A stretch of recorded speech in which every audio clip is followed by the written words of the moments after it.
ನಮಸ್ಕಾರ ಎಲ್ಲರಿಗೂ. ಒಂದು ಕಂಪನಿಯ ಕ್ವಾರ್ಟರ್ಲಿ ರಿಸಲ್ಟ್ಸ್ ಅನ್ನ ಯಾವ ರೀತಿ ನಾವು ತಿಳ್ಕೋಬೇಕು. ಸೊ ಅದನ್ನ ಅರ್ಥ ಮಾಡ್ಕೊಳ್ಳೋದು ಯಾವುದೇ ರೀತಿ ಸಿಂಪಲ್ ಆಗಿ ಅಂತ ಹೇಳಿದ್ರೆ, ಸೊ ಅದಕ್ಕೆ ನಿಮ್ಗೆ ಒಂದು ಎಐ ಒಂದು ಟೂಲ್ ಬಗ್ಗೆ ಹೇಳ್ತೀನಿ ನಾನಿವತ್ತು. ಸೊ ಎಐ ಟೂಲ್ ಮೂಲಕ ನೀವೇನ್ ಮಾಡ್ಬೋದು, ಕಂಪನಿ ಕ್ವಾರ್ಟರ್ಲಿ ರಿಸಲ್ಟ್ಸ್ ನ ಸಿಂಪಲ್ ಮ್ಯಾನರ್ ಅಲ್ಲಿ ನೀವು ಅದನ್ನ ಅರ್ಥ ಮಾಡ್ಕೋಬಹುದು. ಸೊ ಆ ಒಂದು ಎಐ ಟೂಲ್, ಆ ಒಂದು ಎಐ ವೆಬ್ಸೈಟ್ ಯಾವುದು ಅಂತ ಹೇಳಿದ್ರೆ, ಸೊ ಗೂಗಲ್ ಕ್ರೋಮ್ ನ ಓಪನ್ ಮಾಡಿ, ಆ ಒಂದು ಪರ್ಟಿಕ್ಯುಲರ್ ಪಾಯಿಂಟ್ ಅಲ್ಲಿ ಕೋ ಪೈಲಟ್ ಅಂತ ಟೈಪ್ ಮಾಡಿ. ಪೈಲಟ್ ಪೈಲಟ್ ಎಐ ಅಂತ ಟೈಪ್ ಮಾಡಿ. ಸೊ ಪೈಲಟ್ ಎಐ ಅಂತ ಟೈಪ್ ಮಾಡಿದ್ರೆ ನಿಮಗೆ ಒಂದು ವೆಬ್ಸೈಟ್ ಓಪನ್ ಆಗ್ತದೆ. ಸೊ ಇದನ್ನೇ ಇಲ್ಲಿ ಎರಡನೇದಿದೆ ನೋಡಿ, ಎರಡನೇ ಪೇಜು ಮೈಕ್ರೋಸಾಫ್ಟ್ ಪೈಲಟ್ ಅಂತೇಳಿ.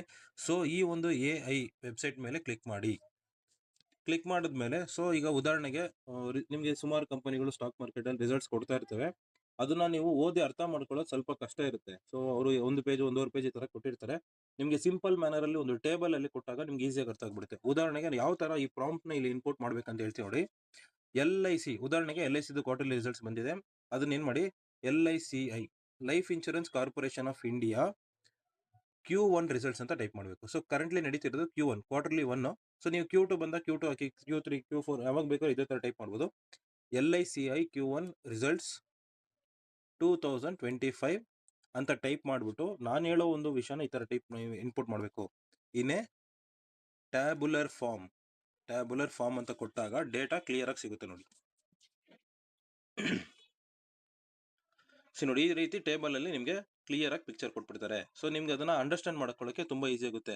ಸೊ ನಿಮ್ಗೆ ಏನಾದ್ರು ಈ ತರ ಯೂಸ್ ಮಾಡಕ್ ಆಗಿಲ್ಲ ಅಂತ ಹೇಳಿದ್ರೆ, ಈ ತರ ನೀವು ಬೇರೆ ಬೇರೆ ವೆಬ್ಸೈಟ್ಸ್ ಅಲ್ಲಿ ನೋಡಬಹುದು. ಫಾರ್ ಎಕ್ಸಾಂಪಲ್ ಮನಿ ಕಂಟ್ರೋಲ್, ಇನ್ನೂ ಬೇರೆ ಬೇರೆ investing.com ಅಲ್ಲೆಲ್ಲ ಸಿಗುತ್ತೆ. ಬಟ್ ಈ ತರ ಟ್ಯಾಬುಲರ್ ಫಾರ್ಮ್ ಅಲ್ಲಿ ನೋಡಿದಾಗ ನಿಮ್ಗೆ ಕ್ಲಾರಿಟಿ ಸಿಗುತ್ತೆ. ಸೊ ನೋಡಿ, net profit year on year ನಿಮ್ಗೆ 5% ಇನ್ಕ್ರೀಸ್ ಆಗಿದೆ.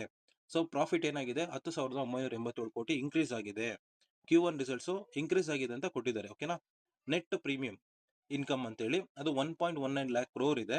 ಅದು ಕೂಡ 5% ಗ್ರೋತ್ ಅಂತ ಹೇಳ್ತಿದೆ. ಈ ತರ ಇದ್ದಾಗ ನಿಮ್ಗೆ ಅದನ್ನ ಓದಿ ಈಸಿಯಾಗಿ ಅರ್ಥ ಮಾಡ್ಕೊಳ್ಳೋಕೆ ತುಂಬಾ ಸುಲಭ ಆಗುತ್ತೆ. ಸೊ ಈ ಒಂದು ಎಐ ಟೂಲ್ ನ ಯೂಸ್ ಮಾಡ್ಕೊಂಡು ನೀವು ಕಂಪನಿಗಳ ರಿಸಲ್ಟ್ಸ್ ಅನ್ನ ತುಂಬಾ ಅದ್ಭುತವಾಗಿ ನಿಮ್ಗೆ ಅರ್ಥ ಆಗೋ ರೀತಿಯಲ್ಲಿ ನೀವು ಕಲ್ತ್ಕೊಂಡು ಅರ್ಥ ಮಾಡ್ಕೋಬಹುದು. ಸೊ ಈ ವಿಡಿಯೋ ನಿಮ್ಗೆ ಇಷ್ಟ ಆಗಿದ್ರೆ ಲೈಕ್ ಮಾಡಿ, ಹಾಗೂ ಫಾಲೋ ಮಾಡಿ ನಮ್ಮ ಪೇಜ್ನ, ಹಾಗೂ ನಿಮ್ಮ ಫ್ರೆಂಡ್ಸ್ ಸರ್ಕಲ್ಗೆಲ್ಲ ಶೇರ್ ಮಾಡಿ. Thank you.